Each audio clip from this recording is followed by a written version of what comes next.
Halo semuanya, ini adalah kelas algoritma ya, pertemuan pertama yaitu materi tentang definisi algoritma ya. Eh, saya harap kalian semua sudah baca ya buku di bab satu, kemudian soal-soal latihannya juga sudah dikerjakan ya. Nanti saya akan cek di assignment. Jadi algoritma itu apa gitu ya? Algoritma itu adalah ada beberapa definisi ya dari algoritma. Yang pertama urutan langkah-langkah untuk memecahkan satu masalah komputasi. Ya, perhatikan kata kuncinya adalah urutan langkah-langkah.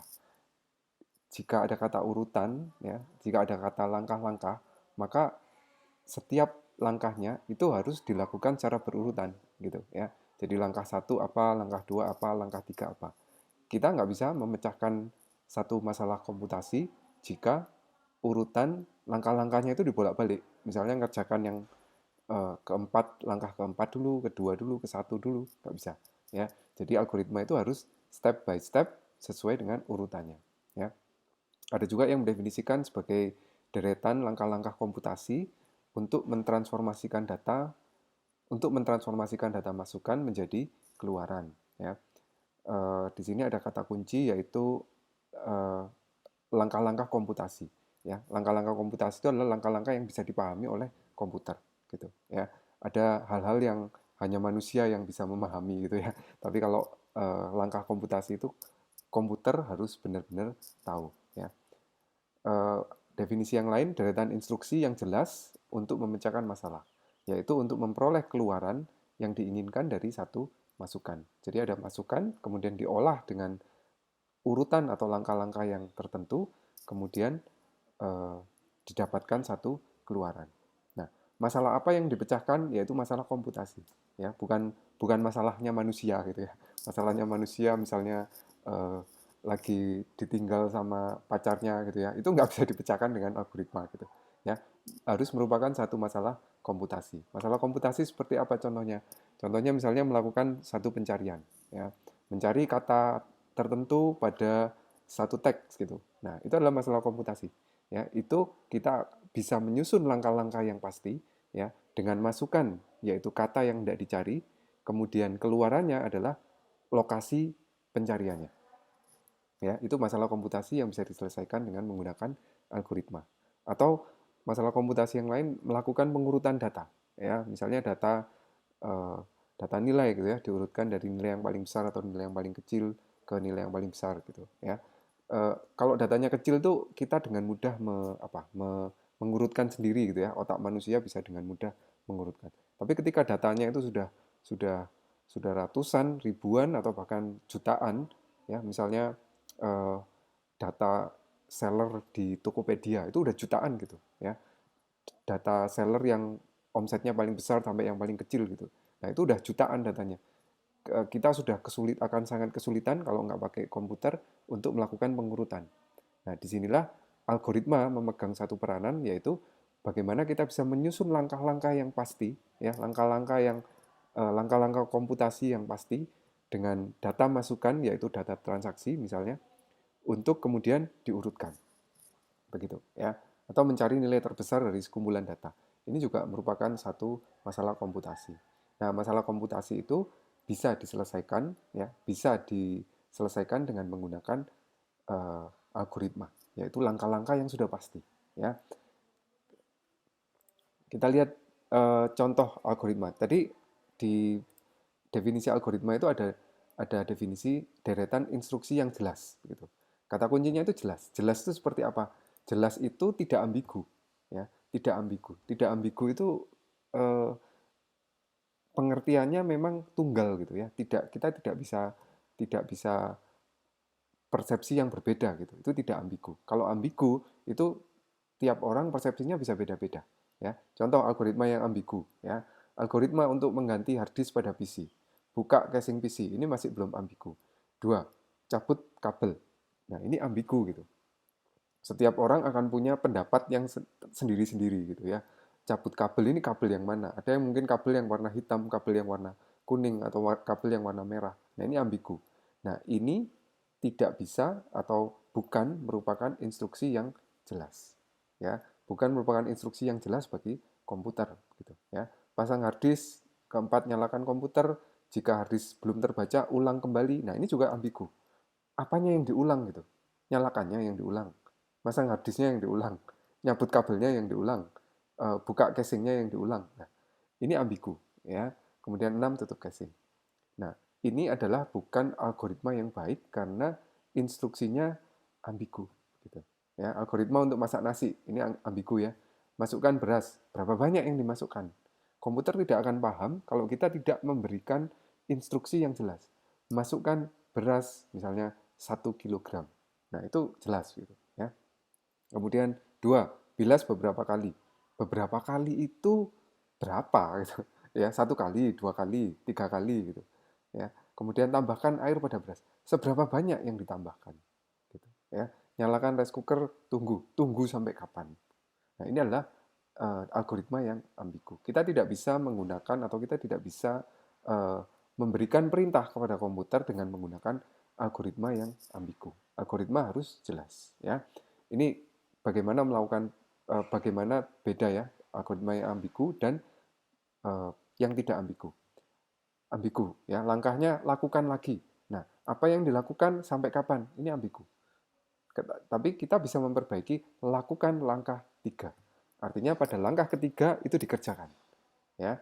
Kemudian ulangi, apanya yang diulang, dari mana mengulangnya, ya, ini ambigu. Nah, kita bisa memperbaiki dengan menggunakan perintah atau dengan menggunakan langkah ulangi kembali dari langkah kedua. Artinya dari proses saat itu dia akan kembali ke langkah kedua. Ya, jika sudah paham lewati. Nah, seberapa banyak yang dilewati itu? Misalnya saya meminta kalian untuk membaca buku ini, kalau kalian sudah paham lewati aja. Nah, kalian tentu berpikir gitu, ini yang saya lewati yang mana? Gitu. Ya, tapi perbaikannya adalah jika sudah paham, baca kembali atau baca mulai baris ke 21. Nah, ini jelas gitu. Oh, kalau saya sudah paham, ya sudah, saya akan baca di baris ke 21. Ya. Lakukan langkah 1 atau langkah 2. Nah, ini ambigunya apa? Ambigunya harus mana yang mau dikerjakan tuh yang mana gitu. Langkah 1 atau langkah 2 gitu. Ya. Kita bisa perbaiki dengan jika pria lakukan langkah 1, jika bukan lakukan langkah 2. Nah, ini adalah ya bagian yang hijau adalah satu algoritma yang jelas, yang pasti, ya, tidak ambigu gitu ya. Kemudian nah, setelah kita menyusun satu algoritma ya, setelah kita menyusun satu algoritma, entah misalnya algoritma untuk memasak nasi. Tentu algoritma memasak nasi ini bukan algoritma bukan masalah komputasi gitu ya, atau saya akan ambil contoh misalnya algoritma untuk melakukan pencarian data gitu ya, atau algoritma untuk mencari bilangan terbesar gitu ya. Kita susun langkah-langkahnya, setelah disusun langkah-langkahnya, algoritma ini hanya langkah saja ya. Dia baru kita bisa mendapatkan hasilnya ketika dijalankan oleh sebuah pemroses yang memproses langkah-langkah tersebut. Nah, pemrosesnya siapa? Tentu pemrosesnya ini komputer. Nah, sayangnya kita tidak bisa memasukkan algoritma mentah-mentah ya, kata-kata atau langkah-langkah yang kita pahami kita masukkan ke dalam komputer begitu saja, nggak bisa ya. Algoritma perlu kita tulis dalam bahasa yang dapat dimengerti oleh komputer, yaitu bahasa pemrograman ya. Di salah satu tugas kalian ya, di salah satu soal latihan itu saya minta kalian mencari beberapa bahasa pemrograman dan ciri atau keunggulan dari bahasa pemrograman tersebut. Kenapa? Karena ketika kita membuat satu algoritma, kita perlu mengimplementasikan algoritma itu ke dalam sebuah bahasa pemrograman. Bahasa pemrogramannya apa? Nanti kalian akan punya favorit sendiri gitu ya, favorit bahasa pemrograman sendiri. Saya akan saya akan menerapkan algoritma ini pada Python gitu ya, bahasa pemrograman Python. Nah, kalau kalian nanti semester 2 belajar tentang bahasa C gitu ya, semester 3 Java, nanti semester di pemrograman web ada PHP gitu. Nah, kalian prefer yang mana itu sudah kalian sendiri gitu nanti yang akan memutuskan gitu. Tapi bahwa kalian harus bisa menyusun algoritma terlebih dahulu sebelum kalian menerapkan ke dalam satu bahasa pemrograman ya. Nah, di dalam pemrograman ini ada satu aktivitas ya, menulis bahasa program yang biasa disebut sebagai coding. Nah, nanti kalian sebagai mahasiswa informatika akan sering ketemu dengan coding gitu ya. Oke, Nah, sekarang bagaimana cara menuliskan algoritma?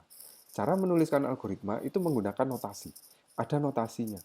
Kenapa kok harus menggunakan notasi? Ya, karena eh, algoritma itu nanti akan diterjemahkan ke dalam satu bahasa pemrograman. Kalau kita nggak punya standar untuk menuliskan algoritma, maka nanti mau-maunya gitu ya, nulis algoritma itu semau-maunya sendiri gitu. Asal ngerti aja, asal yang baca, eh, yang menuliskan algoritma itu ngerti ya sudah. Tapi nggak seperti itu, algoritma itu harus berlaku umum. Ketika dia dibaca oleh orang lain, dia juga bisa ngerti apa maksud dari langkah-langkah yang kalian buat itu gitu. Ya. Jadi ada setidaknya 3 notasi algoritma ya. Yang pertama adalah notasi deskriptif, yang kedua adalah notasi flowchart atau diagram alir, dan yang ketiga adalah notasi pseudocode. Ya. Notasi deskriptif adalah notasi ya, notasi deskriptif adalah notasi yang eh, oke. Notasi deskriptif adalah notasi yang kita bisa menuliskan dalam kalimat kita sendiri, ya, dalam bahasa kita sendiri. Ya. Sedangkan flowchart kita harus menuliskan langkah-langkahnya dalam bentuk bagan, ya, dalam bentuk bagan. Bagan eh, ada diawali dengan start gitu ya, kemudian proses itu harus bentuknya kotak gitu. Nanti kalau percabangan bentuknya harus diamond gitu ya, dan sebagainya. Ya. Notasi pseudocode itu juga ada aturan penulisannya gitu ya. Saya beri contoh ya. Eh, Notasi algoritma ya, contoh algoritma pembagi bersama terbesar atau PBB ya, atau FPB ya. Bahasa Inggrisnya ini greatest common divisor ya, greatest common divisor. Nah, eh, ini contoh ya. Ini contoh masalah komputasi. Kemudian kita akan membuat satu algoritma untuk apa? Untuk memecahkan masalah ini. Ya, misalkan A dan B adalah dua buah bilangan bulat. Ya, bilangan bulat bukan bilangan koma ya, bukan desimal. Pembagi bersama terbesar FPB dari A dan B itu adalah satu bilangan bulat terbesar D sedemikian sehingga D dibagi A dan D dibagi B, sehingga D bisa dibagi A dan D bisa dibagi B ya. Jadi ada dua bilangan A dan B ya. Kemudian FPB-nya disebut sebagai D, di mana D itu adalah bilangan bulat terbesar sedemikian sehingga D habis dibagi A dan D habis dibagi B. Ya, kita notasikan bahwa FPB adalah A, B. Kita lihat di matematika ya. Kita lihat di matematika seperti apa. Nah, eh, oke. Kita lihat di matematika ya. Misalkan ya, misalkan A-nya A ini A ya. Misalnya A 72 dan B 60, maka berapakah FPB dari A dan B? Masih ingat enggak kalian cara untuk mencari FPB? Ya, cara untuk mencari FPB itu dengan menggunakan pohon faktor. Ya, pohon faktor ya. 60, 2, kalau dibagi 2 ya, di sini ada 30. 2 kali 30 ya. Kemudian 2 bisa dibagi 2 lagi, di sini adalah 15 ya, 30 dibagi 2. Kemudian 15, 2 nggak bisa dibagi, nggak habis dibagi 2, maka 3. Ini harus bilangan prima ya. 3, maka 15 dibagi 3, 5. Sehingga pohon faktor untuk 60 adalah 2 pangkat 2, ini ya, 2 kali 2 ya, jadi 2 pangkat 2, kali 3 kali 5. Nah, kita juga perlu cari untuk pohon faktor dari B, yaitu 72. Setelah dicari, maka hasilnya adalah 2, ya, di sini 36, 2, di sini 18, 2, di sini 9, 3, 3. Ya. Hasilnya adalah 2 pangkat 3 ya, 2-nya ada 3, kali 3 pangkat 2. Nah, FPB dari 60,72 itu adalah apa? Itu adalah yang sama di sini. Nah, 2 pangkat 2 ya, 2 pangkat 2 dengan 3. Sehingga FPB-nya adalah 12. Artinya apa? Artinya 12 ini adalah bilangan terbesar, di mana A ya, di mana 60 itu habis dibagi 12 dan 72 juga habis dibagi 12 ya. Tidak ada bilangan yang lebih besar lagi dari 12 yang keduanya ini bisa yang A dan B yang habis dibagi oleh bilangan ini ya. 60 habis dibagi berapa? Misalnya, oke, bagaimana kalau habis dibagi 15? Ya, 15 itu lebih besar dari 12 gitu. Tapi 60 dibagi 15 memang habis, tapi 72 tidak bisa dibagi dengan 15 ya. 12 adalah bilangan yang terbesar. Nah, bagaimana kita membuat algoritma untuk mencari apa? Untuk mencari A dan B ini. Ya, untuk mencari nilai FPB-nya. Ya, A dan B ini masukannya ya, inputnya. Kemudian jika dimasukkan 7260, maka algoritma itu akan menghasilkan satu nilai, yaitu 5, yaitu 12. Ya, yaitu 12. Bagaimana? Nah, saya buat satu deskrip algoritma ya. Algoritma untuk mencari bilangan bulat A dan B, ya, di mana A bersama dengan B, yaitu dengan menggunakan algoritma yang disebut sebagai algoritma Euclidean. Ini algoritma yang umum ya, algoritma yang umum. Algoritma Euclidean ini akan mencari FPB dari bilangan dari A dan B. Ya, bagaimanakah algoritmanya? Algoritmanya ada 4 langkah. Ya, ada 4 langkah. Ini langkah 1, ini langkah 2, langkah 3, dan langkah 4. Ya, algoritma langkah 1, apa yang dilakukan? Jika B sama dengan 0, ya, jika B sama dengan 0, maka jawabnya itu A. Algoritma berhenti. Ya, jika B sama dengan 0, maka A adalah jawabnya, terus berhenti. Nah, jika B jika B tidak sama dengan 0, ya, jika B tidak sama dengan 0, maka lanjut ke langkah 2. Nah, ini jelas ya, algoritma perintah itu jelas ya, bahwa oh kalau B-nya 0 langsung ke A jawabnya, terus berhenti. Tapi kalau B-nya nggak 0, lanjut ke langkah 2. Ya, langkah 2 bagaimana? Bagi A dan B. Ya. Dan misalkan R adalah sisa bagi A dan B. Misalkan R adalah sisa bagi A dan B. Ganti nilai A dengan B dan nilai B dengan R. Ya, algoritmanya jalan ya, jalan dari langkah 2 ke langkah 3. Di langkah 3 suruh ngapain? Mengganti nilai A dengan B dan nilai B dengan R. Kemudian algoritmanya jalan lagi ke perintah berikutnya, yaitu mengulang langkah 1. Nah, maka akan kembali ke langkah 1 ini. Ya. Ingat ya, perintahnya bukan sekedar ulang gitu ya. Ulang apanya yang diulang gitu. Nah, ulang ke langkah 1. Nah, kita lihat bagaimanakah algoritma atau eh, bagaimanakah algoritma ini diterapkan ketika pertama mencari 72 dan 60. Saya akan silakan kalian pause video ini ya. Silakan kalian pause video ini. 72 adalah A adalah 72 dan B adalah 60. Nah, kalian pause video ini kemudian dengan menggunakan kertas, kalian eh, jalankan algoritma ini ya, jalankan algoritma ini.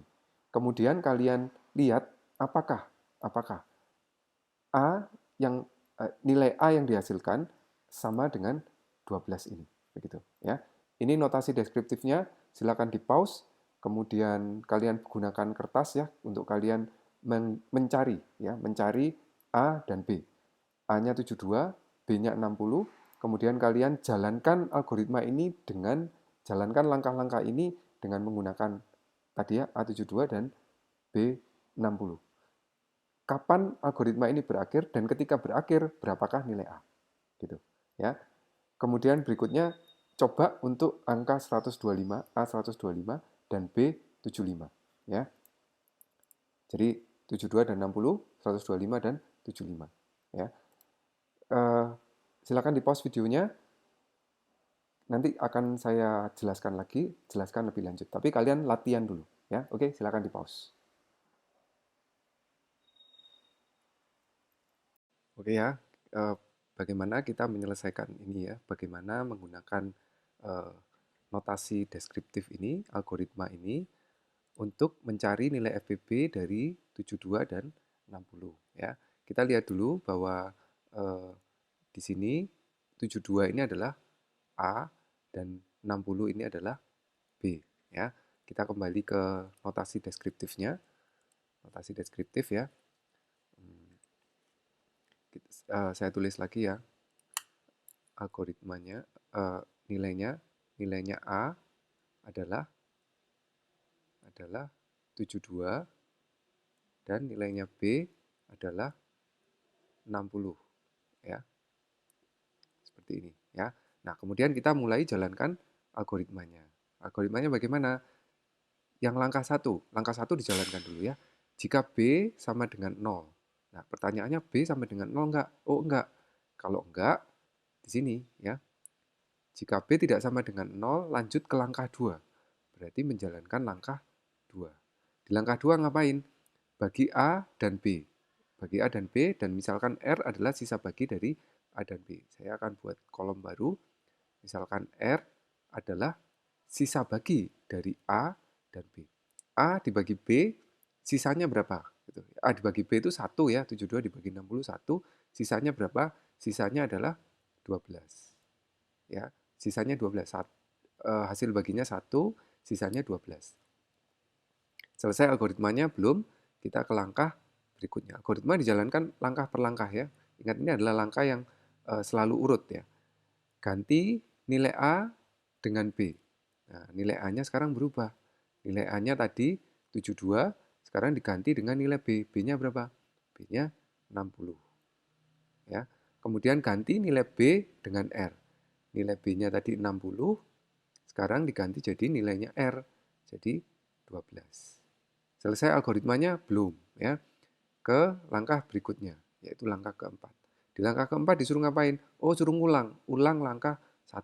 Nah, ini kembali ke langkah 1. Ya. Lalu ditanya lagi, jika B sama dengan 0, apakah B-nya 0? Oh, enggak. B-nya 12. Berarti dia lanjut ke langkah 2. Di langkah 2 ngapain? Bagi A dan B, dan misalkan R adalah sisa bagi dari A dan B. Saya tulis di sini, R adalah sisa bagi dari A dan B. A-nya 60, B-nya 12, sisa baginya berapa? Sisa baginya adalah 0. Kok bisa? 60 dibagi 12 itu 5, tidak ada sisanya. Ya. Jadi R-nya 0.